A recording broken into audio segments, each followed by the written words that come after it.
जम्मू कश्मीर के पहलगाम में हुए आतंकी हमले के बाद से भारत सरकार लगातार कई बड़े फैसले ले रही है और ये फैसले बताते हैं कि किस तरीके से पाकिस्तान में इस वक्त खलबली मची है। अभी तो भारत सरकार ने फैसले लेने शुरू किए ही हैं। पाकिस्तान में हाय तौबा मच गया है। जो पाकिस्तान खुद दूसरे मुल्कों पर डिपेंड है, जो पाकिस्तान विदेशी फंडिंग पर निर्भर है, वो भारत को आंख दिखा रहा है, वो भारत के साथ लड़ने की बात कर रहा है। लेकिन क्या पाकिस्तान भारत के आगे टिक पाएगा? और एक सबसे बड़ी खबर जो मैं अपने दर्शकों को बताऊंगा, उसको जरा ध्यान से सुनिएगा कि इन दिनों देखिए, जब से जम्मू कश्मीर के पहलगाम में आतंकी हमला हुआ, उसके बाद में जो फैसले, चाहे वो व्यापार को लेकर हो या सिंधु समझौते हो, चाहे वीज़ा को लेकर हो, ये जो सरकार कदम उठा रही है, ये बताता है कि सरकार किस तरीके से एक्शन के मूड में तो है। लेकिन इन दिनों जो सिंधु समझौते पर जो चर्चा हो रही है और जो सिंधु समझौता जो रद्द करने का जो फैसला सरकार ने किया है, इसके बाद पाकिस्तान में हाय तौबा मची है। ये लोग बिलबिला रहे हैं क्योंकि पानी की एक एक बूंद के लिए ये लोग तरसेंगे। और जिस तरीके से सिंधु समझौते को लेकर जो फैसला सरकार की तरफ से किया गया है, उसके बाद पाकिस्तान की जो आवाम है, वहां की जो जनता है, वो शहबाज शरीफ से सवाल पूछ रही है। और ध्यान से सुनिएगा कि सिंधु जल समझौते पर रोक लगते ही पाकिस्तान क्या बूंद बूंद के लिए अब तड़पेगा? क्या पाकिस्तान में बूंद बूंद के लिए हाहाकार मचेगा? क्या पानी की एक एक बूंद के लिए पाकिस्तान में अब चीख पुकार मचना तय है? और सबसे बड़ी बात देखिए, क्या कहा जाता है कि रस्सी जल गई लेकिन बल नहीं टूटा। ये पाकिस्तान के हालात हैं साहब, जिनके यहाँ खाने को दाने नहीं, जिनके यहाँ पीने को पानी नहीं, जिनके यहाँ रोजगार नहीं, जिनकी अर्थव्यवस्था चौपट हो चुकी है। और एक बड़ी खबर मैं अपने दर्शकों को बता दूं, पाकिस्तान की जो शेयर मार्केट है, वो इतने बुरी तरीके से क्रैश हुई है कि उसकी कई वेबसाइट बंद हो गई। तो साहब, ये पाकिस्तान के हालात हैं। और पाकिस्तान जो कि पूरी तरीके से टूटा हुआ है, जो बात हम कह रहे हैं कि रस्सी जल गई लेकिन बल नहीं गया, ये शहबाज शरीफ के हालात हैं। और शहबाज शरीफ आंखें दिखा रहे हैं। शहबाज शरीफ कह रहे हैं कि मुंह तोड़ जवाब दिया जाएगा। ये वही पाकिस्तान है जिस पाकिस्तान के क्वेटा में एक बम धमाका हुआ। जी हाँ, एक बड़ा धमाका हुआ है और इस धमाके में 10 जवान मारे गए। क्वेटा में ये बड़ी घटना घटी है, आईडी ब्लास्ट हुआ है। यानी कि आपके अपने घर के हालात आपसे संभल नहीं रहे हैं, आपके अपने घर की स्थिति आपसे संभल नहीं रही है और आप भारत को आंख दिखा रहे हैं। आप भारत से लड़ने की बात कर रहे हैं। जिस भारत का एक राफेल जब गरजता है और जब आसमान में उड़ता है तो 7 पुश्तें याद आ जाती हैं शहबाज शरीफ को, वहां की आवाम को। और ये भारत से लड़ने की बात करते हैं। तो चलिए जरा एक रिपोर्ट अपने दर्शकों को दिखा देते हैं कि शहबाज शरीफ के तेवर ढीले नहीं पड़ रहे हैं। भले ही पाकिस्तान नस्ते नाबूद हो जाए, लेकिन अकड़ नहीं जाएगी। और शहबाज शरीफ क्या कह रहे हैं इस मामले पर, जो सिंधु जल समझौता है, जो सरकार फैसला ले रही है कि पानी रोक दिया जाएगा, उसके बाद में देखिए पाकिस्तान जो है वो खिसियाया हुआ तो है ही है। और लगातार ये लोग जिस तरीके की बयानबाजी दे रहे हैं, इससे साफ पता चलता है कि हालात इनके क्या हैं।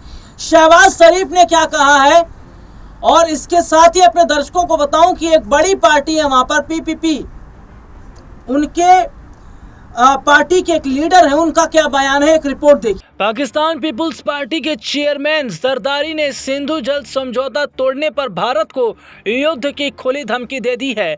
भुट्टो ने कहा कि भारत सिंधु जल समझौते को नहीं तोड़ सकता। भारत अगर सिंधु का पानी रोकने की कोशिश करेगा तो फिर इसके भयावह नतीजे होंगे। भुट्टो ने बेहद आक्रामक भाषा बोलते हुए कहा कि सिंधु में या तो पानी बहेगा या फिर खून बहेगा।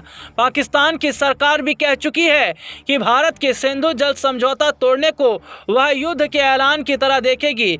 कश्मीर के पहलगाम में आतंकी हमले के बाद भारत ने जो फैसले लिए हैं उनमें सिंधु जल समझौते को रद्द करना भी शामिल है। इसे पर पाकिस्तान की ओर से यह आक्रामक बयान आ रहे हैं। पाकिस्तान के पूर्व विदेश मंत्री बिलावल ने सुकूर में एक जनसभा को संबोधित करते हुए भारत की सिंधु नदी के पानी को रोकने की घोषणा को गैर कानूनी बताया। भारत को सिंधु जल समझौते के तहत पाकिस्तान को मिलने वाले पानी को रोकने का कोई कानूनी अधिकार नहीं है। भारत को इस तरह की बात नहीं करनी चाहिए। उन्होंने कहा कि पाकिस्तान अपनी जल आपूर्ति की रक्षा के लिए हर संभव प्रयास करेगा। भारत अगर हमारा पानी रोकेगा तो फिर हम नदी में उनका खून बहा देंगे। अपने दर्शकों को बता दें कि पाकिस्तान के प्रधानमंत्री शहबाज शरीफ ने भी सीधे तौर पर भारत को खुली धमकी दी है। उन्होंने साफ तौर पर कहा कि अगर भारत ने सिंधु जल समझौता तोड़ने की कोशिश की और अगर पानी रोकने की कोशिश की तो पाकिस्तान मुंहतोड़ जवाब देगा। नेशनल सिक्योरिटी कमेटी की बैठक के बाद पाकिस्तान ने सिंधु जल समझौते पर आक्रामक बयानबाजी की है।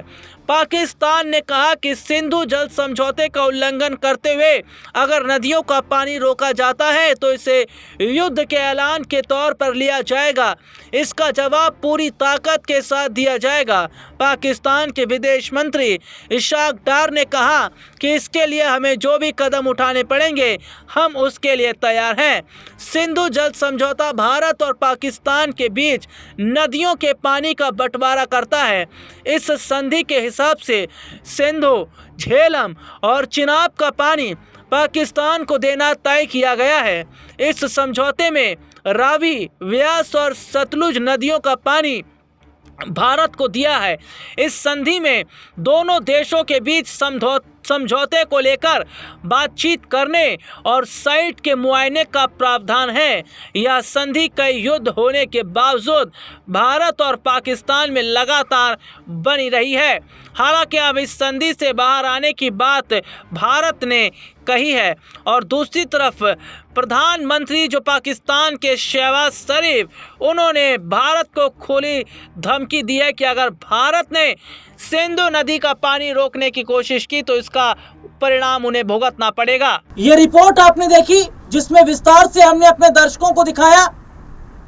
और अब चलिए थोड़ा सा जिक्र पाकिस्तान की उस घटना पर कर लेते हैं जो घटना घटी। ये घटना मामूली घटना नहीं है, ये बहुत बड़ी घटना है। पाकिस्तान के क्वेटा में बम धमाका हुआ है साहब, और 10 पाकिस्तान के जो जवान हैं, जो सैनिक हैं, वे मारे गए इस धमाके में। इतना तगड़ा ब्लास्ट था ये। सेना की गाड़ी के पास में आईडी धमाका हुआ है। इसकी जिम्मेदारी भी ली है। किसने जिम्मेदारी ली है और इस हमले के बाद पाकिस्तान के क्या हालात हैं, जरा रिपोर्ट देखिए। पाकिस्तान बार बार भारत को गीदड़ भपकियां दे रहा है, यहाँ तक कि वो एटमी हमला करने की बात भी कर रहा है और दूसरी तरफ अपने तमाम मिसाइलों का जिक्र भी कर रहा है। लेकिन भारत से लड़ने से पहले पाकिस्तान को अपने हालात पर ध्यान देना चाहिए। अपने दर्शकों को बता दें कि पाकिस्तान के खुद के हालात बद से बदतर हैं और वो भारत को आंख दिखाने की बात कर रहा है। पाकिस्तान के क्वेटा शहर में सेना के काफिले को निशाना बना दिया गया। बलूचिस्तान की राजधानी क्वेटा के मारगट इलाके में सैन्य वाहन के पास हुए धमाके में पाकिस्तानी फौज के 10 जवान मारे गए बम निरोधक दस्ते को निशाना बनाकर इम्प्रोवाइज्ड एक्सप्लोसिव डिवाइस यानी कि आईईडी से हमला किया गया। इस हमले की जिम्मेदारी बलूचिस्तान लिबरेशन आर्मी ने ली है। विद्रोही गुट बीएलए ने हालिया महीनों में बलूचिस्तान में लगातार पाक फौज और सरकार के लोगों को निशाना बनाया है। बीएलए ने एक रिपोर्ट भी जारी किया है। इसके साथ ही कुछ तस्वीरें भी बीएलए ने जारी की है और ये तस्वीरें उसके लड़ाकों की हैं। क्वेटा में इस धमाके के बाद से शुरुआत में पुलिस अधिकारियों ने कहा कि फ्रंटियर कांस्टेबुलरी के 4 कर्मियों की मौत हुई है। दरअसल अपने दर्शकों को बता दें कि आईडी ब्लास्ट इतना तेज था कि आसपास के इलाके तक हिल गए। बलूच लिबरेशन आर्मी ने क्वेटा में हमले की जिम्मेदारी लेते हुए आगे भी इस तरह के अटैक करने की बात कही है। बीएलए ने कहा है कि दुश्मन सेना यानी पाकिस्तान फौज के खिलाफ हमारा अभियान तीव्रता के साथ जारी रहेगा। बीएलए का कहना है कि पाकिस्तान की सरकार सेना बलूचिस्तान के लोगों का दमन करती है, ऐसे में वह अपने लोगों की आज़ादी के लिए लड़ रही है। बीएलए ने हाल के दिनों में पाकिस्तान फौज पर हमले तेज कर दिए हैं। हाल ही में जाफर एक्सप्रेस ट्रेन को अगवा कर बीएलए ने पाकिस्तान की सेना और सरकार को हिला दिया था। पाकिस्तानी सेना ने बीएलए के खिलाफ अभियान चलाने की बात कही है, लेकिन उसे कोई कामयाबी मिलती नहीं दिखी है। पाकिस्तान फौज बीएलए के सामने बेबस नजर आ रही है। क्वेटा हमले के बाद पाकिस्तान के राष्ट्रपति आसिफ अली जरदारी ने जान गंवाने वाले जवानों के प्रति संवेदना व्यक्त की है। अब ऐसे में सवाल ये खड़ा हो जाता है कि पाकिस्तान जब अपने ही घर में सुरक्षित नहीं है तो वो भारत से क्या युद्ध करेगा और क्या वो भारत के खिलाफ युद्ध करने की बात कर रहा है। दरअसल अपने दर्शकों को बता दें कि पाकिस्तान के प्रधानमंत्री शहबाज शरीफ का लगातार बयान भी बदलता नजर आ रहा है। कभी वो भारत को आंख दिखाने की बात करते हैं तो कभी वो घुटने टेक कर खड़े हो जाते हैं। इस बार तो सीधे तौर पर पाकिस्तान के प्रधानमंत्री ने कह दिया है कि जो जम्मू कश्मीर के पहलगाम में हुआ है हमला, उसमें हर तरीके की जांच के लिए और हर तरीके से समर्थन के लिए हम तैयार हैं और जो भी भारत सरकार कदम उठाएगी वो कदम ठीक होगा।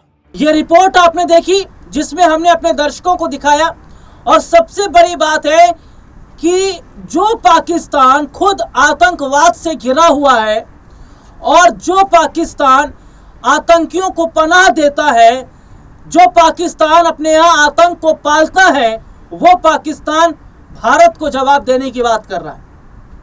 और जम्मू कश्मीर के पहलगाम में जो घटना घटी उसके बाद पाकिस्तान बहुत खुशियां मना रहा था। कुछ तस्वीरें ऐसी सामने आई हैं वहां से जहां पर देखा जा रहा था कि कुछ राजनीतिक पार्टी के हैं या फिर जो तमाम जो बड़े आतंक के जो आका हैं वह बहुत खुश हो रहे थे कि इस घटना को अंजाम दिया गया। लेकिन जो दूसरों के लिए कब्र खोदता है वे एक दिन उसी कब्र में खुद जाके शामिल हो जाता है, उसी कब्र में वो समा जाता है। और ये पाकिस्तान के हालात हैं। आपने पहलगाम में जो हरकत की उसके बाद आप देखिए कि पाकिस्तान के क्वेटा में किस तरीके से एक बड़ा धमाका हुआ। और सबसे बड़ी बात देखिए क्या है कि पाकिस्तान को उसका हिसाब तो भुगतना पड़ेगा, क्योंकि प्रधानमंत्री नरेंद्र मोदी ने बिहार की धरती से ये साफ कह दिया है कि ये गलती माफी के लायक तो नहीं है। और जो होगा और जो भारत कदम उठाएगा उसकी कल्पना शहबाज शरीफ ने ना कभी की है, ना कभी वो कर पाएंगे और ना कभी उन्होंने सपने में भी सोचा था। क्योंकि ये भारत है, ये मोदी की सरकार है और अगर छेड़ोगे तो छोड़े नहीं जाओगे। ये बात उत्तर प्रदेश के मुख्यमंत्री योगी आदित्यनाथ ने भी साफ कर दी थी और यही बात प्रधानमंत्री नरेंद्र मोदी भी कहते हैं कि अगर छेड़ोगे तो छोड़े नहीं जाओगे। और सबसे बड़ी बात देखिए कि कैसे भारत सरकार ने जो कदम उठाए उसके बाद पाकिस्तान की वैसे ही अर्थव्यवस्था टूट रही है। वहां पर वैसे ही वो लोग बिलबिला रहे हैं, परेशान हो रहे हैं। और सबसे बड़ी बात, गृह मंत्री अमित शाह की अगर मैं बात करूं तो पाकिस्तान के जो नागरिक हैं उनका जो वीज़ा है उसको जिस तरीके से सरकार ने क्या रद्द किया और समय दिया, और यहाँ से घुसपैठियों को भगाया जा रहा है, चुन चुन कर भगाया जा रहा है। और जो बड़ा कदम गृह मंत्री अमित शाह ने उठाया है, उस कदम का क्या असर देखने को मिल रहा है और कैसे आज भारत के अंदर जो पाकिस्तानी आए थे वीजा पर, उनकी क्या हालत है, एक रिपोर्ट जरा देखिए। पहलगाम आतंकी हमले के बाद सरकार ने अवैध प्रवासियों के खिलाफ सख्त कदम उठाना शुरू कर दिया है। गृह मंत्रालय ने देश में अवैध रूप से रह रहे लोगों को गिरफ्तार करने का आदेश दिया था।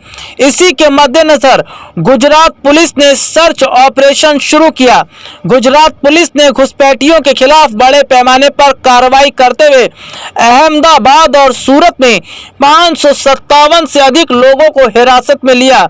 अहमदाबाद क्राइम ब्रांच ने चंडोला क्षेत्र में 457 घुसपैठियों को पकड़ा, जबकि सूरत पुलिस ने विभिन्न इलाकों में 100 से अधिक बांग्लादेशी नागरिकों को हिरासत में लिया। इनसे पूछताछ की जा रही है और जल्द ही जांच प्रक्रिया पूरी करने के बाद इन्हें डिपोर्ट किया जाएगा। खबर यह भी है कि इन्हें सीमा पार भेज दिया जाएगा। अहमदाबाद क्राइम ब्रांच के संयुक्त पुलिस आयुक्त शरद सिंघल ने बताया कि यह अभियान गृह राज्य मंत्री, डीजीपी और पुलिस कमिश्नर के निर्देश पर चलाया गया है। पहले की जांच में पकड़े गए 127 बांग्लादेशी नागरिकों में से 70 को डिपोर्ट किया जा चुका है।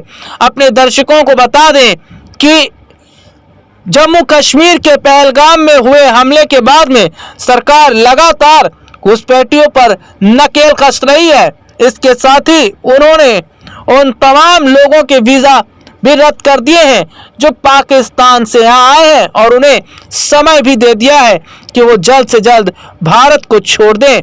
अपने दर्शकों को बता दें कि जिन लोगों को हिरासत में लिया गया है उन लोगों के दस्तावेज को चेक किया जा रहा है। इसके साथ ही साथ कई जांच पड़ताल भी की जा रही है। हालांकि गृह मंत्री अमित शाह ये साफ कह चुके हैं कि घुसपैठियों की भारत में कोई जगह नहीं है और भारत कोई धर्मशाला नहीं जहां शरणार्थियों को या घुसपैठियों को जगह दी जाए। ये रिपोर्ट आपने देखी जिसमें हमने अपने दर्शकों को विस्तार से बताया, और सबसे बड़ी बात, गृह मंत्री अमित शाह ने साफ तौर पर कह दिया है कि ये जो भारत है ये शरणार्थियों का देश नहीं है। यहाँ पर शरण लेने के लिए कोई जगह नहीं खोली गई है कि जो भी आता है यहाँ पर चला आता है। और सबसे बड़ी बात है कि जिस तरीके से अभी तक देखने को मिला है कि घुसपैठी जिस तरीके से भारत में आए हैं और लगातार भारत में आने के बाद जो उन्होंने गतिविधियां की हैं, उसके बाद सरकार जिस तरीके से उन पर नकेल कस रही है। और सबसे बड़ी बात है कि वक्फ बिल को लेकर जब चर्चा हो रही थी तो उस दौरान अमित शाह ने साफ शब्दों में कहा था कि घुसपैठियों के लिए यहां कोई जगह नहीं है। और तो और एक बड़ी खबर अपने दर्शकों को यहां पर बता दे कि गुजरात में अहमदाबाद, सूरत, तमाम कई ऐसी जगह हैं जहां से घुसपैठियों को खोजकर उन्हें तफ्तीश किया जा रहा है और उन्हें वापस जाने के लिए कहा जा रहा है। बहुत बड़ी संख्या में इन लोगों को डिटेन किया गया है। गुजरात नहीं, देश के कोने कोने से अब घुसपैठियों पर सख्ती की जा रही है। तो यह देखा जा रहा है कि सरकार ने कदम उठाना शुरू कर दिया है।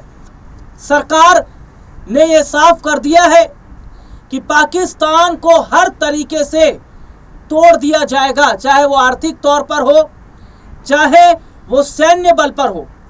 पाकिस्तान जो अपने छोटे मोटे फाइटर जेट जो उड़ा रहा है, या पाकिस्तान छोटे मोटे जो पटाखे चला रहा है अपने बॉर्डर के पास में, और जो गीदड़ भपकियां दे रहा है। और सबसे बड़ी बात देखिए क्या है, पाकिस्तान के जो आर्मी चीफ हैं उनका परिवार पाकिस्तान छोड़कर भाग गया। उन्होंने विदेश में शरण ले ली। यानी कि भारत ने अभी कुछ किया भी नहीं है, अभी तो केवल ये एक जो नॉर्मल कदम होता है या एक जो सरकार के जो रूल्स के अंदर कदम होता है उसी पर काम किया जा रहा है। इतना हड़कंप पाकिस्तान में मचा हुआ है कि शहबाज शरीफ को नींद नहीं आ रही है। शहबाज शरीफ की नींदें उड़ी हुई हैं, क्योंकि कब भारत मिसाइल से हमला कर दे, कब भारत के राफेल यहां पर बमबारी कर जाएं। और हालात तो हैं, भले ही पाकिस्तान के पास में भी एटमी हथियार हैं, लेकिन फिर भी वो भारत का सामना नहीं कर पाएगा, वो सक्षम भी नहीं है, उसकी सेना इतनी सक्षम नहीं है। और जिस तरीके से पाकिस्तानी जो सैनिक हैं उनमें भी देखा जा रहा है कि हलचलें बढ़ रही हैं, उनके भी पसीने छूट रहे हैं, क्योंकि उन्हें पता है कि भारत की सेना से टक्कर लेना इतना आसान नहीं है। और भारत की सेना का लोहा माना जाता है। भारत का एक सैनिक पाकिस्तान के 100 सैनिक पर भारी पड़ता है। और आप लगा लीजिए कि अगर पूरी फोर्स उतर गई तो क्या हालात हो जाएंगे पाकिस्तान के। तो ऐसे में यह देखा जा रहा है कि क्या अगर युद्ध होता है तो पाकिस्तान को इसका बहुत बुरा परिणाम भुगतना पड़ेगा। और सबसे बड़ी बात तो यह भी है कि शायद वो एयर स्ट्राइक भूल गया है, वो अभिनंदन को भूल गया है। हमारे देश के विंग कमांडर अभिनंदन, जिन्होंने अकेले पूरे पाकिस्तान को धूल चटा दी थी, जिन्होंने अकेले पूरे पाकिस्तान को घुटने पर लाकर खड़ा कर दिया था और बहुत शान से पाकिस्तान से वे भारत लौटे। तो यह देखा जा रहा है कि भारत लगातार पाकिस्तान के खिलाफ कदम उठाता रहा है और ठोस कदम उठाता रहा है, लेकिन फिर भी पाकिस्तान मानने वाला नहीं है, अपनी आदतों से ये बाज नहीं आता। लेकिन यह अब देखना होगा कि क्या वाकई अब भारत जो बड़ा कदम उठाएगा उसके लिए क्या पाकिस्तान तैयार है। आज के लिए इतना ही, आपसे फिर दोबारा मुलाकात होगी, तब तक के लिए इजाजत दीजिए।